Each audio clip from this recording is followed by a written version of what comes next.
ఎప్పుడైతే నువ్వు క్షమిస్తావో మొట్టమొదటిగా నీ హృదయం ప్రశాంతంగా ఉంటుంది. క్షమించనంత వరకు నీ హృదయంలో ఆ కోపము, ఆవేశము నీకు నెమ్మది లేకుండా చేస్తుంది. ఏ రోజైతే పోనీలే వాళ్ళు ఎంత చేసినా పర్వాలేదు అని అనుకుంటావో, వారిని క్షమించేస్తావో, మళ్ళీ వాళ్ళు కనబడగానే అదే ప్రేమతో ఆప్యాయంగా పలకరిస్తావో, ఫస్ట్ నీ హృదయంలో ఉన్న బరువు పోతుంది. ట్రై చేసి చూడండి. లేకపోతే వాళ్ళకంటే ఎక్కువ మీరు కుమలాల్సి వస్తుంది. అన్నవాడు బాగానే ఉంటాడు, మనకు ద్రోహం చేసిన వాళ్ళు బాగానే ఉంటారు.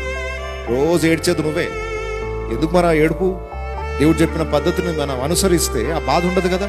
కుమిలి కుమిలి ఏడవాల్సినంత అవసరం ఉండదు కదా. అమ్మో నన్ను ఇంత మాట అంటారా, పోనీలే వాళ్ళంటే అనుకోనిలే, దేవుడు నన్ను క్షమించాడు అలాగే నేను వాళ్ళని క్షమించేస్తాను అని పోనీలే అని అనుకుంటే ఫస్ట్ నీ హృదయం నెమ్మదిగా ఉంటుంది, ఆరోగ్యంగా ఉండవు. ఇంకొక మాటలు చెప్పాలి, ఈ మధ్య కాలంలో సగము అనారోగ్యతలకి కారణం హృదయంలో ఉన్న ఆవేశాలు, ఫ్రస్ట్రేషన్. ఇవే ఆరోగ్యానికి పెద్ద సమస్య.